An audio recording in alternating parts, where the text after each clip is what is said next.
শুরু করি ভাই দেবা বা পুত্র আরও সবাই আছে। আজকে এইরকম একটা মনোরম দৃশ্য, আমরা যে 8 দলীয় খেলা দেখতে চলেছি, বেতা এলাকার সমস্ত খেলাপ্রিয় জনগণের কাছে আমার উদ্দেশ্য, আজকে সারা পশ্চিমবাংলা, আমরা বাঙালি, আমাদের বাঙালিদের একটা ফুটবল মানে রক্তের সঙ্গে সম্পর্ক। প্রায় 200 বছর আগে এই ফুটবল চালু হয়েছিল ইংরেজ সরকারের, ইংরেজ রাজত্বে। তো সেখান থেকে আমাদের দেশ স্বাধীন হয়েছে। আর একটা গুরুত্বপূর্ণ দিক, আজকে রাখি বন্ধন উৎসব।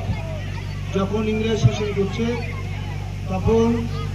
যখন ইংরেজরা বুঝতে পারছিল এই ভারতবর্ষ থেকে তাদের চলে যেতে হবে, ঠিক সেই সময় ইংরেজরা চেষ্টা করেছিল যে বাঙালিদের মধ্যে একটা গণ্ডগোল বাঁধিয়ে দেওয়ার, চক্রান্ত করে দেওয়ার, হিন্দু মুসলিম বিভেদ সৃষ্টি করার। কিন্তু আমরা ভারতবাসী, ভারত মাতা আমাদের সর্বাগ্রে, সেদিন কিন্তু কেউ হিন্দু মুসলিম ভাবে তাকায়নি। সবাই মিলেমিশে যুদ্ধ করেছিল, ভারতবর্ষ স্বাধীন করেছিল।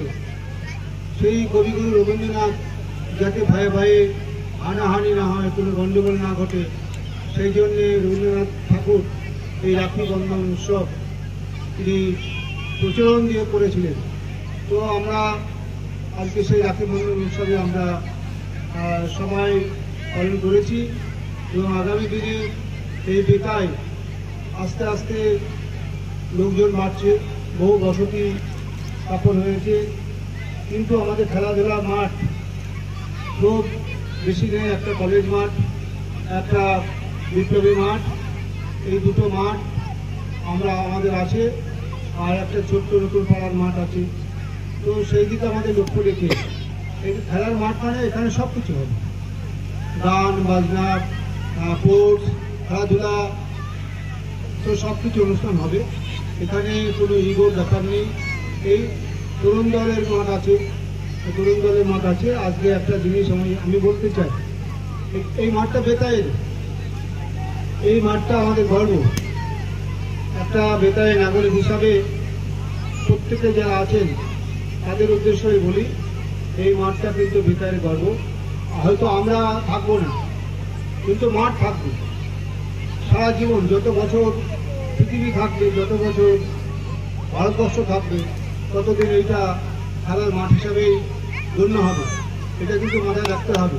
এখানে কোনো রকম সংকীর্ণতা চলবে না, কোনো রকম সংকীর্ণতা বরদাস্ত করা হবে না।